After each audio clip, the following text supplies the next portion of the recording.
Begin at Daf Pei Dalet Amid Base at the top. The Mishnah was the Mishnah was speaking about when somebody has two neighbors that did not make an eruv with each other, and they both have access to the courtyard or to an area in the courtyard, and that area is easy access to one, whether it is the people on the upper level or people on the lower level. Specifically talking about whether there's a mound or a pillar or a platform somewhere in between the access space to the two courtyards or to the two areas. And the Gemara had asked various scenarios, if it is easy for both and not easy for both, what would be the halacha? And the Gemara asked, and the standard term for the courtyard that is higher up would be shilshul, lowering something down with a rope. And for the one that is below, it is either easy usage, but Pesach, that it has access to it, or if it doesn't have access, it's bizrika, that in order for the people in this courtyard to reach this, whether it's a platform or a mound of dirt or something like that, it would have to be that they would throw it, bizrika. So lezeh b'shilshul, lezeh b'zrika, one courtyard can only use it by lowering something down with a rope, and the other can only utilize this space by throwing something onto it. Which one is considered an easier access? And Shmuel had said, Rav had said that they are both not easy, and therefore they equally have rights to that space. And since they didn't make a joint eruv, neither of them can use it. And Shmuel said, no, lowering something with a rope is easier than tossing something, and therefore it counts as the one who has access with a rope has more access. And since they didn't make a joint eruv, the one who has easier access has rights to it, and the one who has harder access has no rights to it and doesn't ruin the eruv of the other.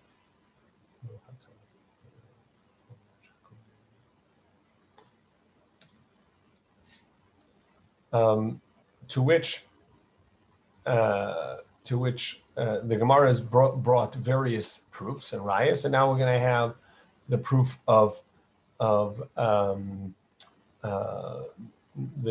another proof. We'll pay Dalet Amid base. One, this is 84b at the top. Tashema shtei gezustra. If there are two gezustra, again is going to be a type of porch or platform that comes out, and in this case, it comes out over water. And the halacha is that really the water is going to not count as a Rosh Hashanah public way, but since it does have a din of a carmelis, in order to bring water in, you have to have that there are walls around the opening that you're using. So you create what's called a mechitza teluya. Over water, you're allowed to have a mechitza teluya, a hanging wall, even though it doesn't go all the way down to the bottom. And typically on the ground, that would not be a valid wall. We've seen this several times already.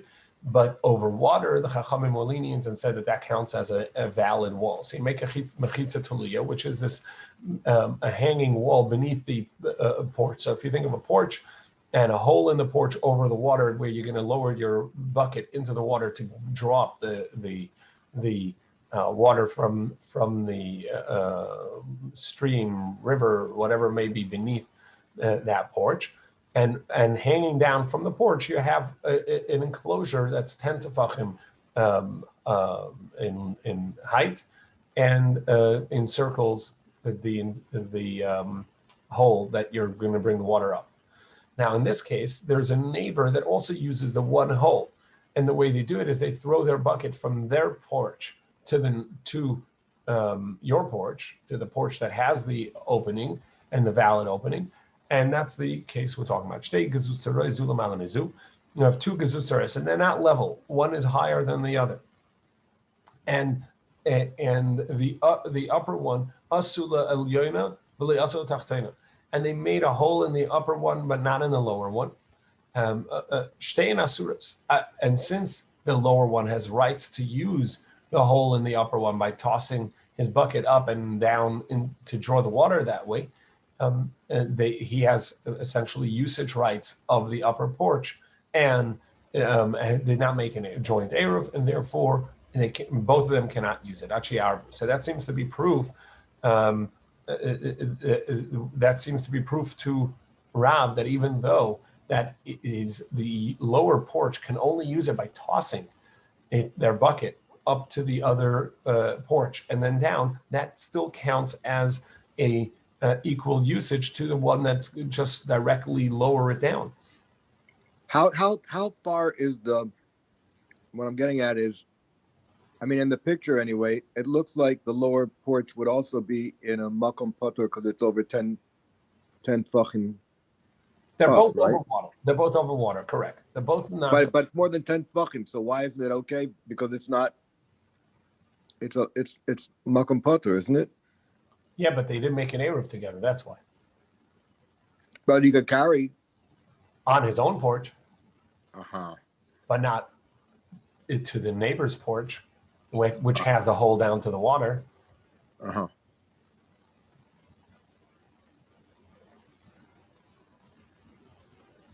So the Gemara says that seems to be proof to Rav that the fact that that the lower porch has to throw it is not a more difficult usage than the direct lowering it in the upper area. Because if it was, why does it invalidate the eruv? Why can't the people in the upper porch say, sorry, you don't really have easy access to this, and therefore that doesn't count like you have that you invalidate our eruv? That what's actually speaking about this scenario is where the people in the that live where the lower porch is don't just toss their bucket from their porch up to the upper porch and then down through the hole and draw water that way, but rather they actually go up there and draw the water. Abaye says actually what's going on is that they are not only that they go up there to bring the water, but they actually live within 10 tefachim of each other, and so that it counts as a joint space, even though there is a gap between the two porches, but nevertheless they're within 10 tefachim of each other, so it counts as a shared space. Even though that it is still more difficult for the people in the lower porch than the ones living in the upper porch. And so according to Shmuel, since it was more difficult, they should be discounted, and only the ones that have easy access should count. But over here, the reason is that it doesn't count as a separate property. It's not that it's easy or not, but since they're not within 10, since they were within 10 tefachim of each other, it doesn't count as a third space.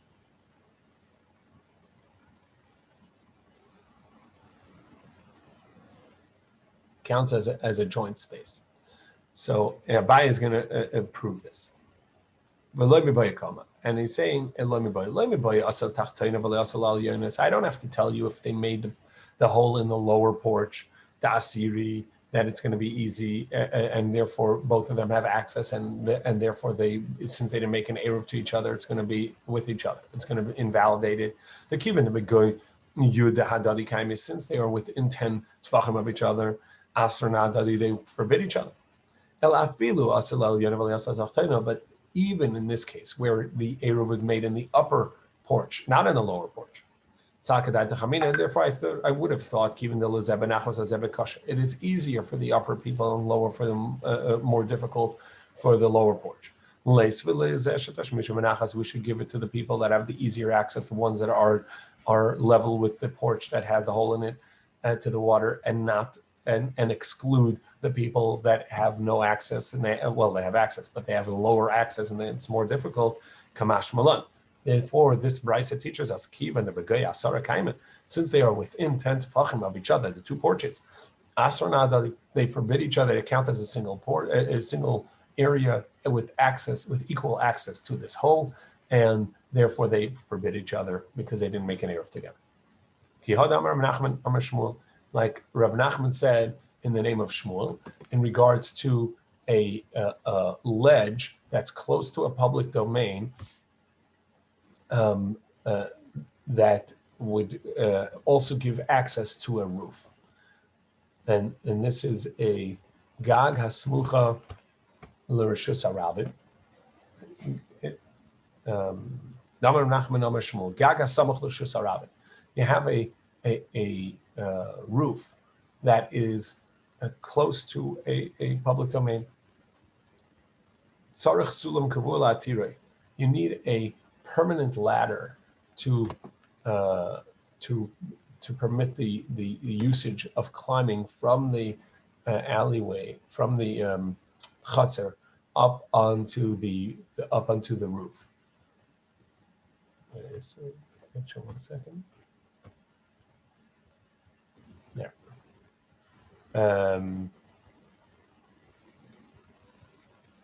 You have to have access to the roof.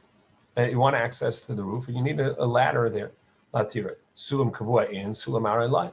Look, you need a permanent ladder, but not a temporary ladder. Why do you need a permanent ladder to get up to the porch? Because you have a ledge over here that is accessible to the public domain, and therefore that ledge is only going to be a part of the upper area, which is the gag, only if there's a permanent ladder that shows that it's not there for the usage of the public domain. It's there for the usage of the roof of the house. My time, since they are within 10 tefachim of each other, they would forbid each other if not for the fact that you had a ladder there. So you see that even though that obviously the usage of the roof and the usage therefore of that platform are going to be easier access, nevertheless it's going to be, since they are within 10 tefachim of each other, they count as a single space, if not for a permanent ladder telling you that the ledge of that fence is for the usage of the roof itself. Maskef Rav Papa. So Rav Papa said, a question: how do you know it's because that it's within 10 tefachim of that ledge? Maybe maybe what's going on over there is that people actually use that ledge, use that space for putting their wares there, whether it's their hats or their which is a kumta, or their turbans or other items, things that are easy to put up there, a light thing. So even though your heavy packages, it's going to be too high to put up, but your light packages, something you need to put down, it serves well for the people on the street, and that's why it's going to count as a usage space for the street. Rabbi Yehuda said in the name of Shmuel,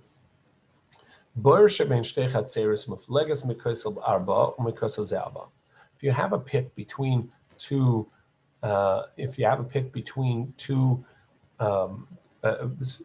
areas, two chatzeros, two courtyards, and it is more than 4 tefachim away from either one of the walls. So either way, you need zerika as well. You're going to need to, you don't have an easy access of just lowering your rope because it's more than 4 tefachim away. So what do you need? Moitzi ziz kol shehu umamale. You need a ledge, any width of ledge from each one of the porches to directly over this well, and then you're allowed to fill your water from there.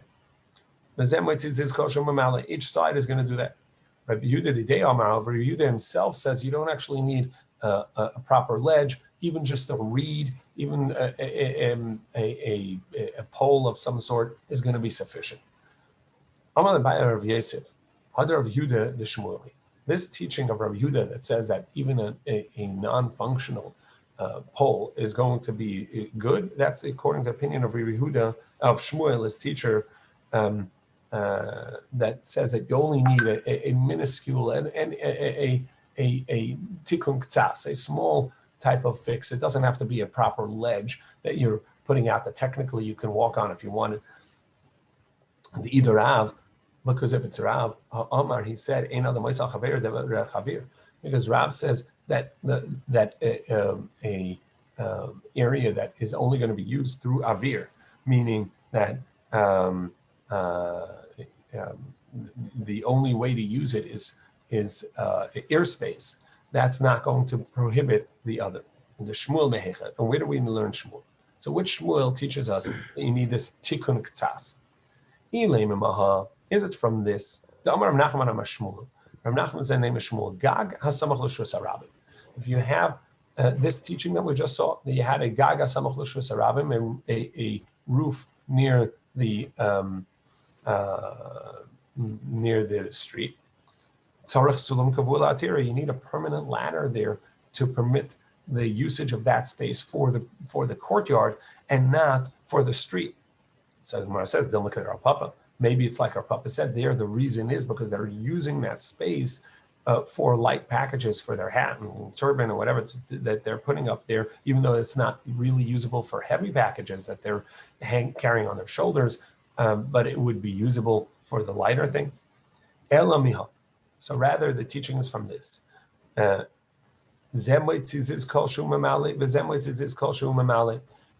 we saw, that if somebody is over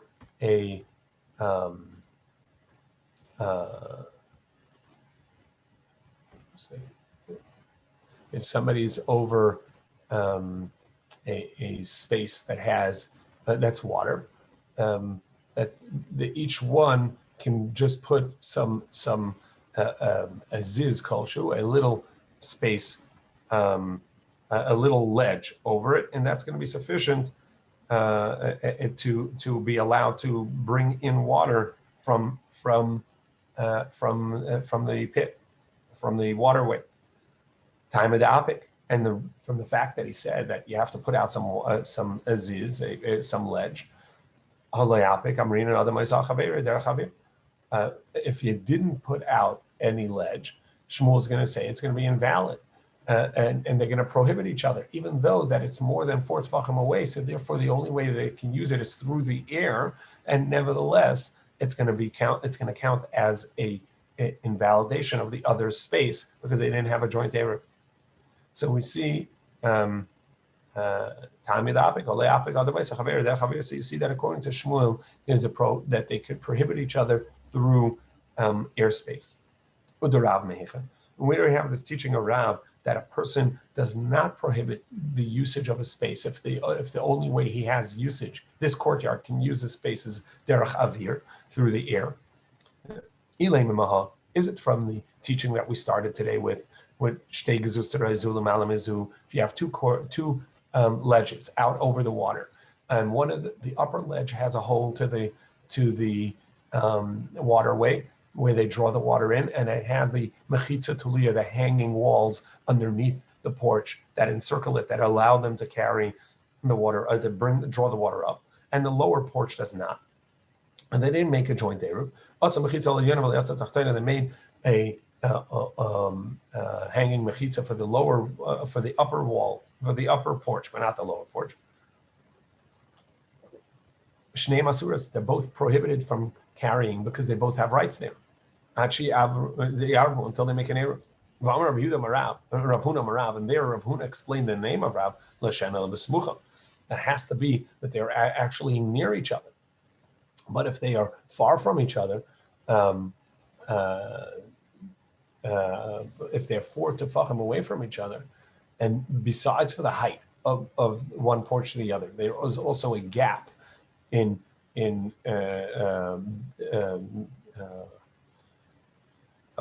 that it's 4 tefachim away from the other porch, not only high up over the porch, but also off to the side of the porch. So then the upper one is going to be permitted to use it, not the lower one. And the reason is because it's more than 4 tefachim away. That means that the only usage of the lower porch to the upper porch is through the air. So the Gemara says, Dilma shiny hacha. Maybe that's distinct. And the reason is that given the lazeb is rika, uvishilsha. because the lower porch, the only way they can use it is both tossing their bucket up across the space, that's Zrika, as well as lowering it down and pulling it back up. So that's Bashilshul, that's with a rope. Whereas the upper porch only has one difficulty, Bashilshul, and this one is only lowering it and bringing it up. So therefore, it's as if one has easy access and one has hard access, which is considered one has a doorway to the space, while the other one only has a wall and they have to throw it over. And that's the distinction.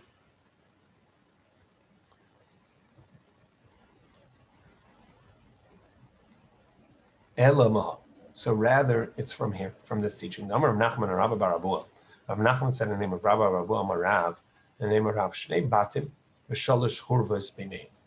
We have two houses, and between the two houses, there are three ruins. And at this point, the Gemara thinks that we're talking about three ruins that are in a row. So the two houses are on either side of the ruins, and in between the three ruins. So each house has a ruin next to them that's essentially their storage space. They can use it because it's a ruin next to them.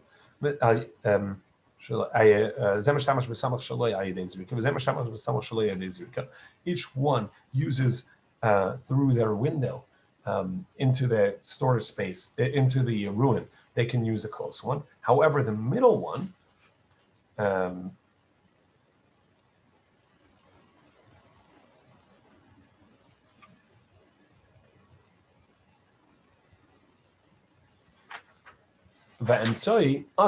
now we turn to Pei Hey Amud Base 85b, but the middle one is going to be prohibited. So at this point, the Gemara thinks that the middle one is talking about that there's no access to the middle one, other than each one accessing it through because they're in a row. The only access is through the ruin that they are relying on. Now, even though that we can compare it to the pit that's in between the two, that each one has no access to it besides for a 4 tvachim space of a gap, which means that they have to use it through the air, because each one has the ruin that's next to it that's going to be that's going to make you use it, and yet we see that each one has access to the middle one. It counts in the middle one, and so you see that usage through the air counts.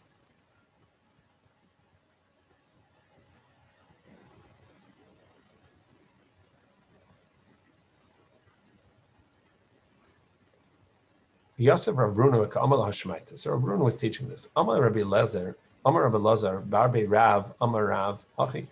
Student, is it true that Rav said this? Amar in. So he said, okay, go show me where he lives. I want to ask him. And he came before Rav. Amar le, he said to him, Amar, is it true that you said this? Amar in, said indeed. But you're the one that said that in the area that we had one that had to throw something for tefachim away. One courtyard only had access to the ledge by throwing, and the other courtyard was so high up that it only had access through lowering. And you said throwing and lowering are equally difficult, and therefore they both have access and prohibits. So, but the throwing the courtyard that only has access to this ledge by tossing it, it's also through the air. Amalei Misavras, the Kaime Kashura, says, oh, you're misunderstanding the scenario. You think that they're actually in a row. No, that's not what I'm talking about. Of course, in that case, they're going to have a middle space that's going to be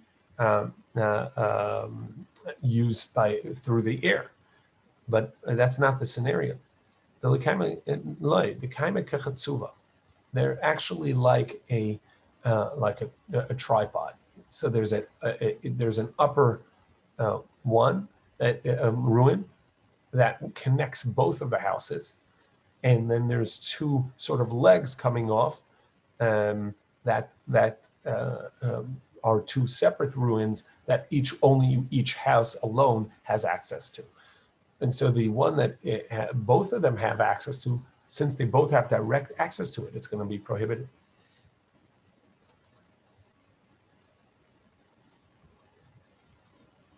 Amalei Rav Papa l'Rava, Lema Shmuel Lesle de Rav Dimi. So let's say Shmuel does not, that says that even ear usage is going to count as sufficient usage and give someone access and therefore prohibit the other from using the Eruv. Let's say he doesn't follow the opinion of Rav Dimi, because the Chiyas of Rav Dimi, when Rav Dimi said Amar Rabbi Yechon, he said it in the name of Rabbi Yechon, Makim she'im by dalad al dalad, mutal b'nei rishus harabim b'nei rishus hayachid l'kativ alav. He said that if you have a ledge in a public space, that we know that any ledge in the public area is going to, if it's less than 3 tefachim high, is going to have the din, it's going to count as a part of the public domain. If it's 9 tefachim high, and then it's going to count as a part of the public domain because people can put their packages and wares on there. If it is 10 tefachim high but does not have 4x4, that's where Rabbi Yochanan says it is not going to count as a ledge for the public domain, nor for the private domain, even though they have access to both. And the reason is, even though both have access to it, the reason is because it doesn't have the 4 tefachim minimum to be a space. Because we say anything that doesn't have 4 tefachim, it doesn't have enough space to put something down there. It doesn't count as a hanacha. It doesn't count as having been placed there. So too in the airspace, of course,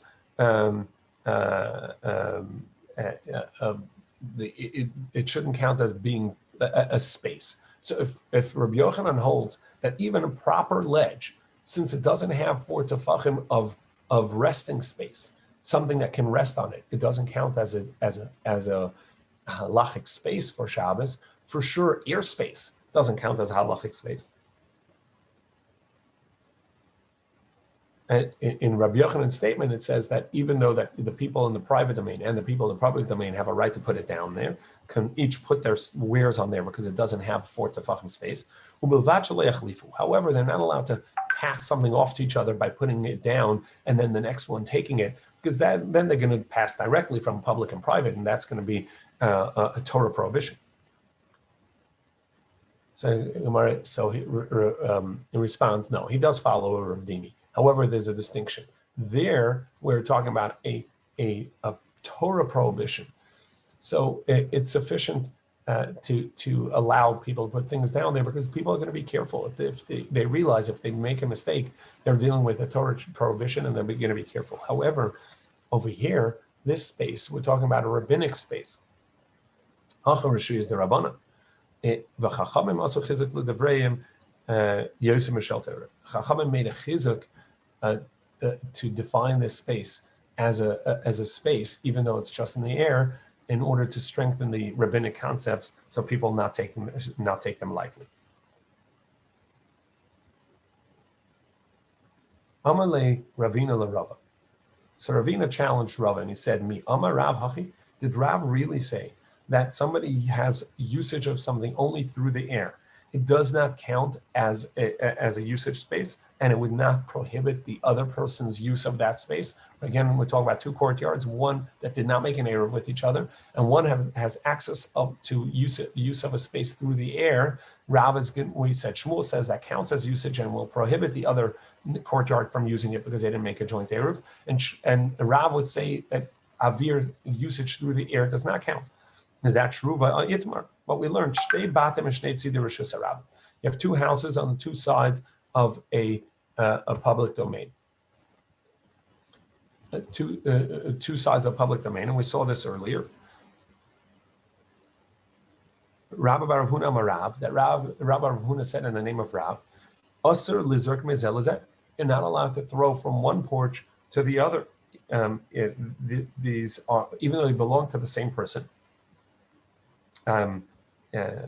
And even though that the airspace that when you throw from one ledge to the other, from one porch to the other, it really is traveling above the 10 tefachim of the Rishus Harabim of the public space, so it should be permissible. nevertheless, the people of the public domain's airspace is going to prohibit throwing there on account of that they have space usage there, even though that it's not an easy usage, it's only airspace usage.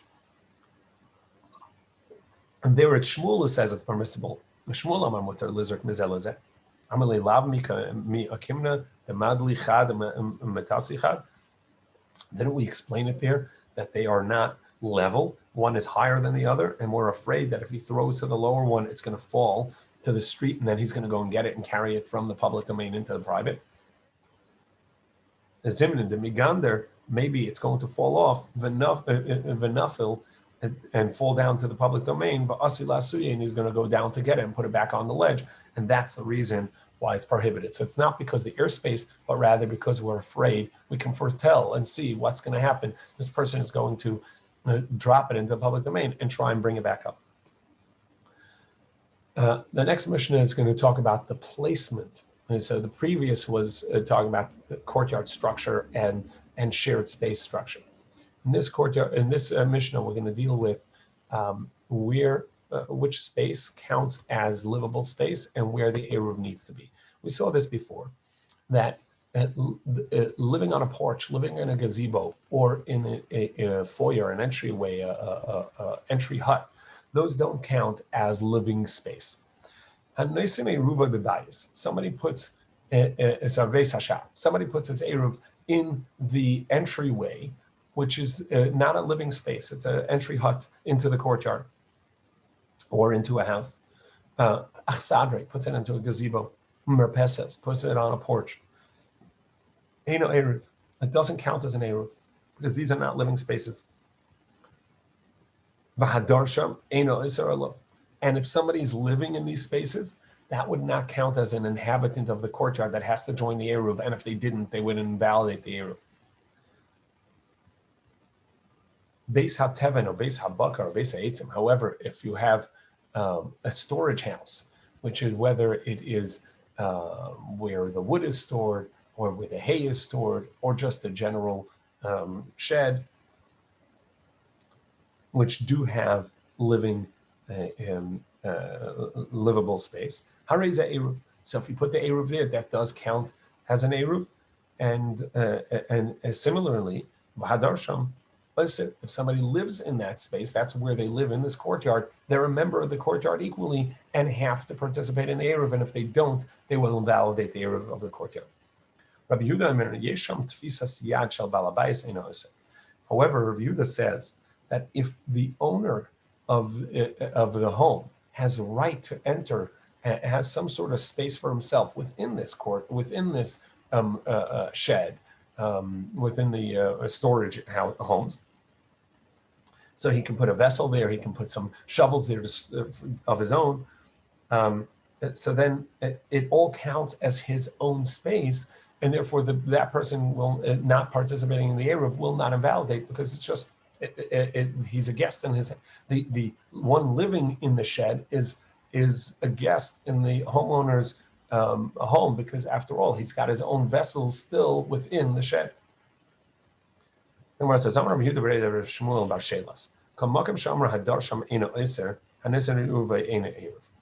the general rule that we're going to say is that any time that the Mishnah says that if somebody lives in that space, it doesn't count as a living space, and therefore their non-participation in the Eruv will not invalidate. Similarly, the halacha is going to be, if the Eruv was placed in that place, it doesn't count as a good Eruv, because the Eruv, which is the courtyard joining together into a single meal in a home, it has to be in living space. That's why it has to be a bread. It has to be dwelling, and putting the Eruv in a non-dwelling place doesn't mean that they've joined in a dwelling, in living in this courtyard, because after all, their meal is not in a dwelling place. Chutz me Beis Sha'ar de Yachid. However, there's one exception. A Beis Sha'ar de Yachid, an individual's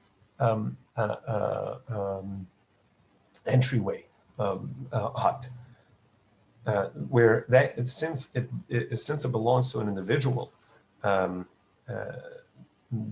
a single entity in this courtyard, it does count. It does count as a dwelling place.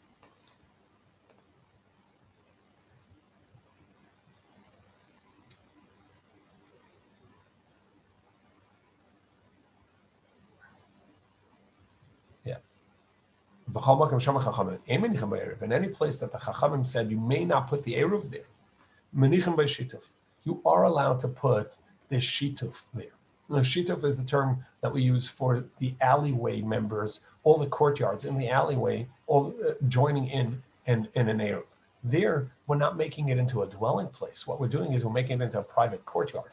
And all the courtyards joining together and putting their food in a courtyard is what's going to define it as a shituf, as a combined courtyard, and the alleyway now becomes a single entity. So there you don't have to put it into a house, you just have to put it into a courtyard. And therefore, if you put it into a gazebo, onto a porch, into a beishar, into a entry hut, it's going to count as a valid Eruv. Chutz ma'avir mavli. The one exception is going to be that you can't put it into the airspace of the mavli, because it won't be protected there. It has to be at least protected like a courtyard.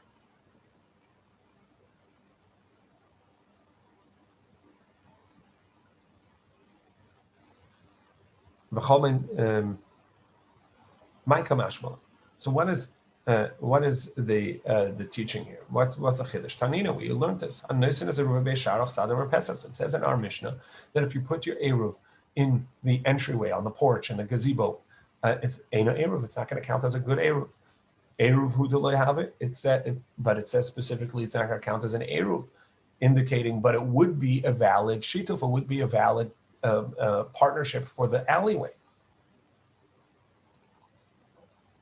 So anyone says, yeah, but there's a chiddush in each one where there's an exception. The exceptions are the reason this of this teaching from Shmuel Bashelas. Rav Yehuda in the name of the son of Shmuel Bashelas. Beishar de Yachid, which we said that if there is an entryway that goes into a courtyard of an individual, there aren't multiple homes in this courtyard, which we said is going to count, even though that it's the eruv is in the entryway. Since it's an individual, it counts as a dwelling place.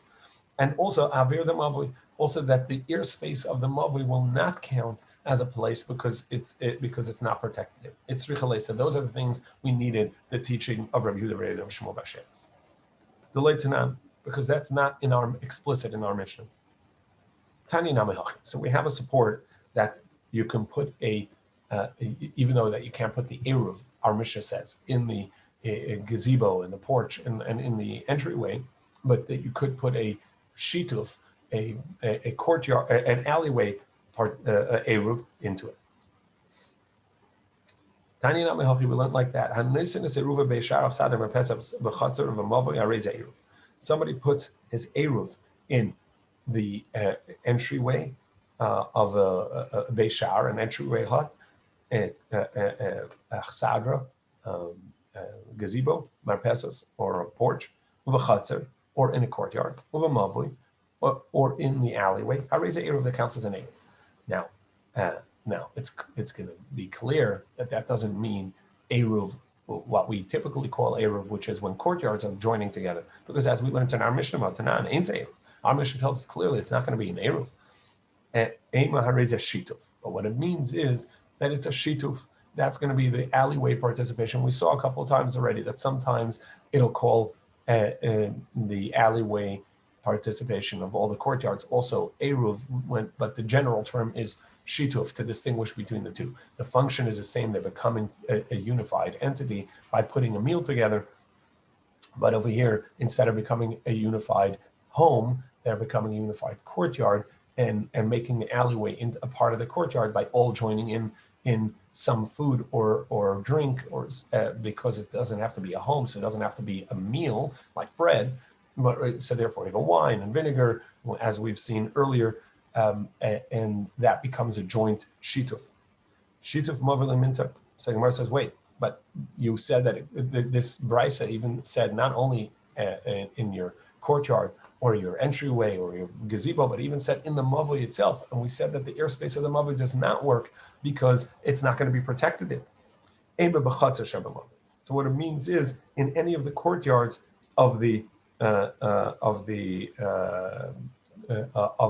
meaning it has to be all of these things: the courtyard, the entryway hut, the gazebo, all have to have access directly to the mavoi. If they don't have an opening to the mavoi, to the alleyway, then they cannot put the Eruvin there, and that's what it means in the alleyway. Amar Rav Yehuda Mashmul.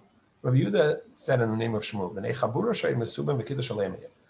people are sitting together at a meal on Friday, and they realize, oh, Shabbos is coming. We changed the clock. It's early now, and we didn't realize it's Shabbos already. Shabbos is coming. So what do? Pascha ala shulchan simchan aleim mishameru. The bread that's on the table is valid since they're all, even though that it comes from an individual person, but since they all have access to that bread, it's as if they're all participating in the eruv, and that counts as a valid eruv. And there's another statement that said that it works as shituf, as joining the alleyway into a participation into an eruv. And we saw this earlier, that Rabbi said, that they're not arguing with each other, but it depends on the scenario. If they're eating their meal in the house, so since they were all sitting around in a house, it counts as a home meal. And so therefore the entire courtyard, or all the people that are joined here, even from another courtyard, if they have access to each other, will count as joining in the eruv of this courtyard, and it becomes one entity. But if they're eating in the courtyard, so then it won't count as an eruv for the courtyard, which has to have the eruv in a home. But this bread isn't in a home, it's in the courtyard. So it'll be valid enough to work for the alleyway, to join the alleyway together as a shituf. Amar le Abaye le Rabba. So Abaye said to Rama, Tanya the Messiah, we have a brisa that concurs with you. Eruve chatzeres b'chatzer, v'shitufim avoyes b'mavoi. That eruv of a courtyard is in the courtyard, and the joining of an alleyway is in the alleyway. And we question, what does the brisa mean when it says that the courtyard is the place for the joining of the courtyard? We know the halacha is that it has to be in a home. Our Mishnah says that it's not going to be valid if it's in the courtyard. It has to be in a living space, a dwelling space, because that's what we're doing. We're creating a joint dwelling space. What it means is in a home, one home that's in the courtyard. And the joining of the alleyway has to be in a courtyard of the alleyway itself. So Rabbi Yehuda said, even in these sheds, as long as the homeowner has any rights to put vessels there, that counts as it's still his own space. What counts as still maintaining some sort of rights within this alleyway and within this storage area? Like the courtyard of Bunyas, who had many different homes. He was very wealthy, had many homes around all over the place, and he would let people stay there, but maintain some rights and space within those spaces. And since he had rights within those spaces, he maintained the right in every single one of these homes. Tomorrow we'll see a little bit more about Bunyas and his wealth. With this, we're at this last line of Pehei Amid Base.